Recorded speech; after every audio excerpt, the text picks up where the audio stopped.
Hello guys, welcome back.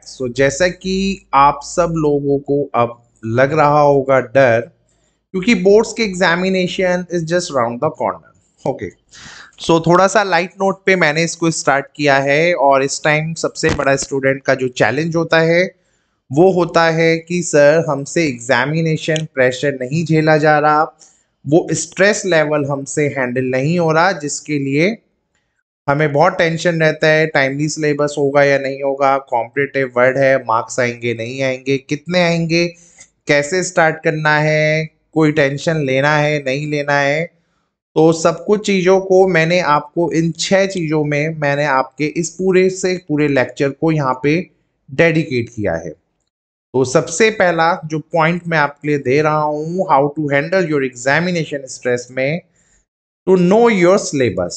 यार सबसे पहले तो तुम्हें अपना सिलेबस पता होना चाहिए कि कितने क्वेश्चंस आने हैं, कितने एमसीक्यूज आने हैं, रीजनिंग एजर्शन वाले कितने क्वेश्चंस आने हैं, केस स्टडी का क्या पैटर्न है, किस चैप्टर से पूछा जा रहा है, कौन से चैप्टर कितने मार्क्स का है और किस बुक से वो पूछा जा रहा है, एनसीईआरटी, नॉन एनसीईआरटी, रिफ्रेशर।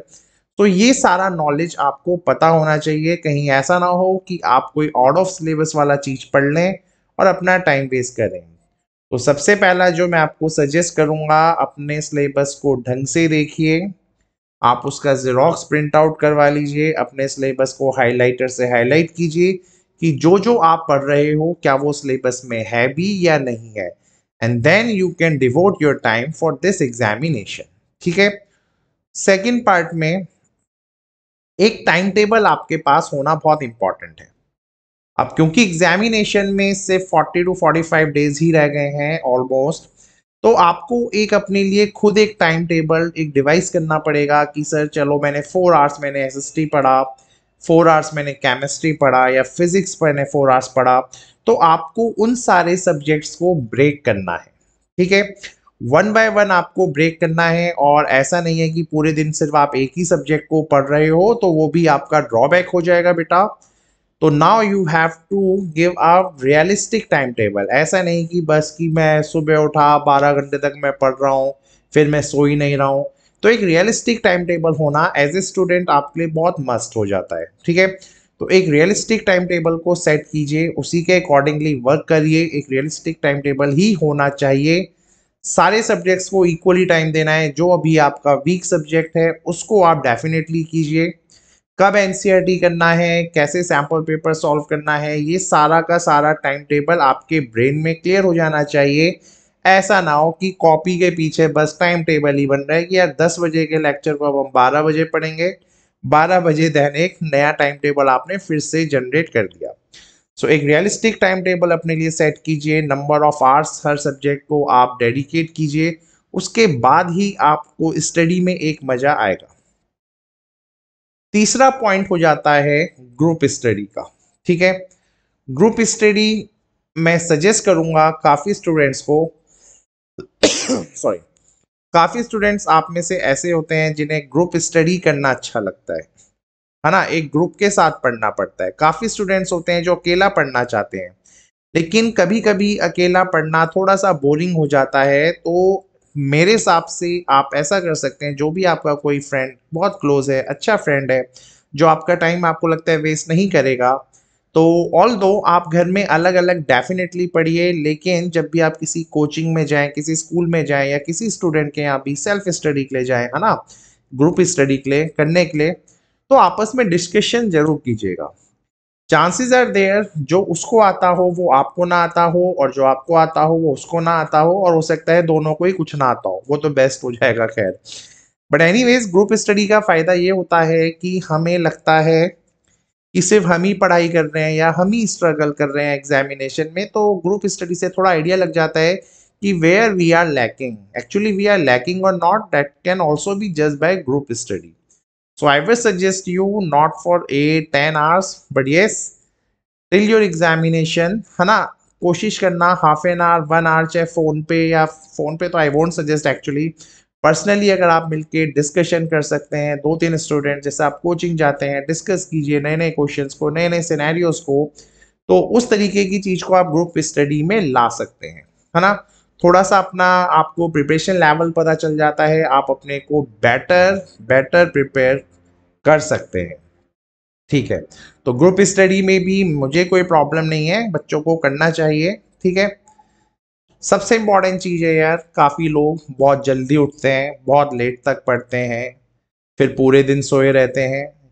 ठीक है, तो आपके स्लीपिंग पैटर्न से मुझे कोई फ़र्क नहीं पड़ता, बट मैं आपको सिर्फ ये सजेस्ट करता हूँ कि अपनी बॉडी को रेस्ट दीजिए, उसको प्रॉपर स्लीप दीजिए, उसको सोने का टाइम दीजिए यार। ना सोने का ऑप्शन होता है बोर्ड्स के पेपर में, अभी ऐसा कुछ भी नहीं है। तो आराम से अपना 6 to 7 आवर्स की स्लीप आपको लेनी ही लेनी है, ताकि बॉडी आपकी एनर्जाइज रहे, एनर्जी रहेगी भाई तभी पढ़ाई कर पाओगे। तो अपना जो स्लीपिंग पैटर्न आपका जो भी है, आप रात तक जगते हो या सुबह जगने वाले हो, ऐसा ना हो आप बस 4 घंटे पढ़ रहे हो और 10 घंटे आप अपने को लेजी फील कर रहे हो। तो ऐसा बिल्कुल भी नहीं होना चाहिए। मॉर्निंग वॉक पे जाओ, इवनिंग वॉक पे जाओ, क्रिकेट खेलो, गेम्स खेलो, कोई मनाही नहीं है, लेकिन अब उस पीरियड को थोड़ा सा कम कीजिए। पहले अगर कोई गेम आप 1 आवर तक खेलते थे, अब उसको छोटा सा करके हाफ एन आवर के सेशन में निपटाओ। यस, ये मैं आपको सजेस्ट करूंगा। प्रॉपर स्लीप लीजिए, एक्सरसाइज कीजिए, जो करना है कीजिए, बॉडी को एक्टिव रखिए, तभी ब्रेन सेल्स आपके एक्टिव रहेंगे और आप पढ़ाई में भी फोकस कर पाओगे।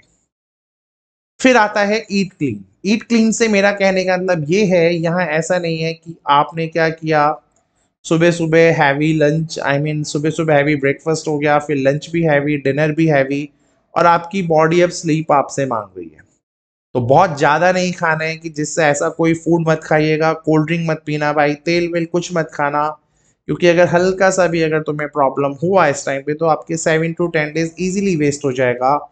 तो आइसक्रीम, कोल्ड ड्रिंक ऐसा कुछ मत लेना यार, बहुत सिंपल खाना खाना, गर्म खाना खाना, ताकि आपके पास बीमारी होने का कोई चांस ही ना हो। ठीक है, अच्छे से खाओ, ऐसा फूड खाओ जो आपको लेजीनेस ना दे, जो आपको लेथार्जिक ना बनाए, एक्टिव रखे, ऐसे फूड पे फोकस करो, ऐसा ही फूड खाना। ठीक है, घर वालों से बनवाते रहना, कोई टेंशन नहीं है।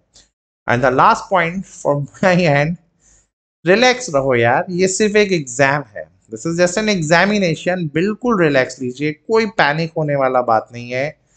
अच्छा जाएगा, बुरा जाएगा, उसका अभी से कुछ नहीं सोचना यार। वो जब वो एग्जाम जिस दिन होगा, जैसे आप अटेम्प्ट करोगे, उस चीज को वहीं के लिए रहने दीजिए। आप अभी से टेंशन तो उठाओ ही मत कि हमारा एग्जाम एक्चुअल में जाने कैसे वाला है। जाएगा यार, बहुत अच्छा जाएगा, अच्छे से पढ़ोगे तो अच्छा जाएगा, अच्छे से नहीं भी पढ़ोगे तो कोई टेंशन नहीं है ना? ऐसा लगता है नहीं, अच्छे से तो पढ़ना पड़ेगा यार। तो एग्जामिनेशन आपका अच्छा जाएगा, आप उसके लिए बिल्कुल भी पैनिक मत होना, रिलैक्स रहो, कोई टेंशन मत लीजिए। ठीक है, तो इन 6 पॉइंटर्स को याद रखना, थोड़ा सा इसको इम्प्लीमेंट भी कर दोगे 10% अपने डेली शेड्यूल में, तो you will be more relaxed, है ना? ज़्यादा स्ट्रेस मत लो यार, मत लो मत लो मत लो। सिर्फ एक एग्जाम है, अपना बेस्ट दो, बाकी रिजल्ट तो अच्छा आ ही जाएगा। थैंक यू यार।